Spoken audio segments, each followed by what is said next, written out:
Hi friends, welcome to study garage. Friends, ఈ వీడియోలో మీరేం తెలుసుకోబోతున్నారంటే వర్చువల్ ఐడిని ఏ విధంగా జనరేట్ చేసుకోవాలి అనేది తెలుసుకోబోతున్నారు. సో ఆ ప్రాసెస్ మొత్తం మనం ఈ వీడియోలో చూద్దాం.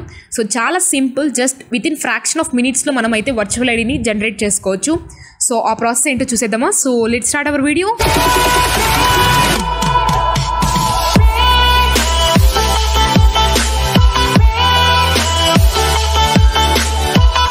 ఫ్రెండ్స్, మీరు వర్చువల్ ఐడిని జనరేట్ చేసుకోబోయే ముందు అసలు వర్చువల్ ఐడి యొక్క ఇంపార్టెన్స్ అనేది తెలుసుకోండి. సో ఏంటంటే అసలు వర్చువల్ ఐడి అనేది మనకి ఏ విధంగా హెల్ప్ఫుల్ అవుతుంది అంటే, సో మనం వర్చువల్ ఐడి అనేది in place of Aadhaar use చేయొచ్చు అనమాట. సో ఆధార్ నెంబర్ బదులు మనం ఎక్కడైనా వర్చువల్ ఐడిని ఉపయోగించుకోవచ్చు. సో మనకి ఆధార్ నెంబర్ అనేది 12 డిజిట్ నెంబర్ కదా, వర్చువల్ ఐడి అనేది మనకి 16 డిజిట్ నెంబర్ ఉంటుంది. సో మనకి కొన్ని సిచ్యువేషన్స్లో మన ఆధార్ నెంబర్ అనేది వేరే వాళ్ళకి ఇవ్వాల్సి వస్తుంటుంది. సో అప్పుడైతే మనం కాస్త జాగ్రత్తగా ఉండాలి. ఎందుకంటే ఇప్పుడు ప్రతి ఒక్కటి కూడా ఆధార్ నెంబర్తో లింక్ అవుతున్నాయి. మన బ్యాంక్ డీటెయిల్స్ కావచ్చు, ఆర్ఎల్స్ ఇంకేదైనా మన మొబైల్ నెంబర్, ప్రతి ఒక్కటి ఆధార్తో లింక్ అవుతున్నాయి కదా. సో అందుకని మనకి ప్రైవసీ అనేది కావాలి. సో కాబట్టి మనం ఏం చేయాలి అంటే, ఈ వర్చువల్ ఐడి జనరేట్ చేసుకోవడం వల్ల, సో ఈ వర్చువల్ ఐడి అనేది మనం ఆధార్ నెంబర్ బదులు వేరే వాళ్ళకి ఇస్తామన్నమాట. సో వాళ్ళు ఏం చేస్తారంటే, సపోజ్ మన యొక్క డేటాని వాళ్ళు కనుక ట్రాక్ చేయాలి అనుకున్నారనుకో, సో మనం డేటా మొత్తాన్ని కూడా వాళ్ళు ట్రాక్ చేయలేడు అనమాట. సో అప్పుడు ఇది ఎంతవరకు నెసరీ అనిపిస్తుందో సో అంతవరకే వాళ్ళని అలో చేస్తుంది. సో అంతవరకే వాళ్ళు డేటా అనేది యాక్సెస్ చేసుకోగలుగుతారు. సో ఆ విధంగా మనకి ఇంత బాగా హెల్ప్ఫుల్ అయ్యే వర్చువల్ ఐడిని మనం ఖచ్చితంగా మనం అందరం యూజ్ చేయాలి. సో దీని గురించి అయితే గవర్నమెంట్ ఒకప్పుడు అవేర్నెస్ కూడా క్రియేట్ చేయడం జరిగింది. సో ఇప్పుడైతే అది పూర్తి స్థాయిలో అమల్లోకి రాలేదు, బట్ మీరు దీన్ని జనరేట్ చేసి పెట్టుకుంటే ఇది మీకు చాలా హెల్ప్ఫుల్ అవుతుంది. చెప్పాను కదా దాని ఇంపార్టెన్స్ ఎంతవరకు ఉందో. సో ఇప్పుడు మనమైతే స్టెప్ బై స్టెప్ ఏ విధంగా చేయాలో చూసేద్దాం. ఫ్రెండ్స్, ముందుగా మీరు ఏదో ఒక బ్రౌజర్ని అయితే ఓపెన్ చేసేయండి. సో నేనైతే ఇక్కడ గూగుల్ క్రోమ్ని ఓపెన్ చేస్తాను. సో వన్స్ బ్రౌజర్ ఓపెన్ చేశాక, సో ఆ వెబ్సైట్కి సంబంధించినటువంటి లింక్ కూడా నేను డిస్క్రిప్షన్ బాక్స్లో మెన్షన్ చేయడం జరిగింది. సో మీరు అక్కడ నుంచి కూడా డైరెక్ట్గా అఫీషియల్ వెబ్సైట్కి అయితే వెళ్ళవచ్చు. సో ఇక్కడ మీరు చూస్తున్నారు కదా, సో వెబ్సైట్కి సంబంధించినటువంటి పేజ్ అనేది ఏ విధంగా ఉందో.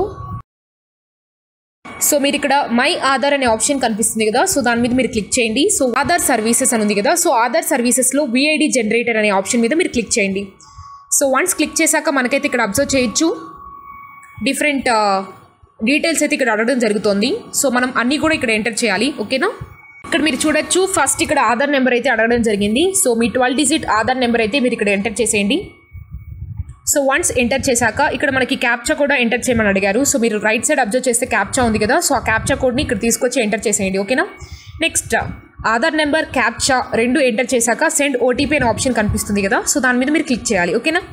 ఓకే, ఇక్కడైతే మీకు OTP అనేది మీ మొబైల్ నెంబర్కి వస్తుంది. సో మీ ఆధార్తో లింక్ అయి ఉంటుంది కదా మొబైల్ నెంబర్, సో ఆ పర్టికులర్ మొబైల్ నెంబర్కి OTP అనేది రావడం జరుగుతుంది. సో ఆ పర్టికులర్ OTP అనేది మీరు ఇక్కడ ఎంటర్ చేసేయాలి. సో వన్స్ ఎంటర్ చేశాక మనకి చూసుకున్నట్లయితే bottom side generate or retrieve virtual ID అని ఉంది కదా.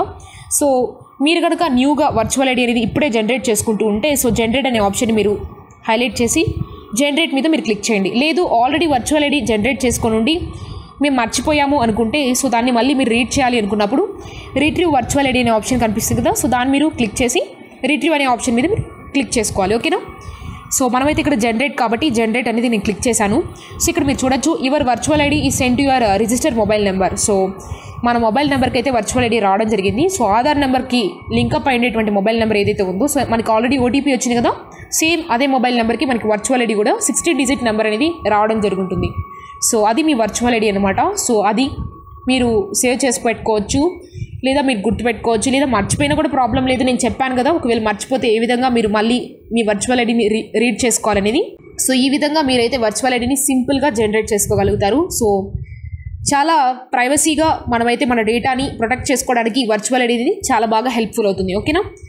ఓకే ఫ్రెండ్స్, మరిన్ని ఇంట్రెస్టింగ్ అప్డేట్స్ కోసం స్టడీ గ్యారేజ్ ఛానల్ని సబ్స్క్రైబ్ చేసుకోండి. అదేవిధంగా బెల్ ఐకాన్ ట్యాప్ చేయడం మాత్రం మర్చిపోకండి. Okay friends, thank you.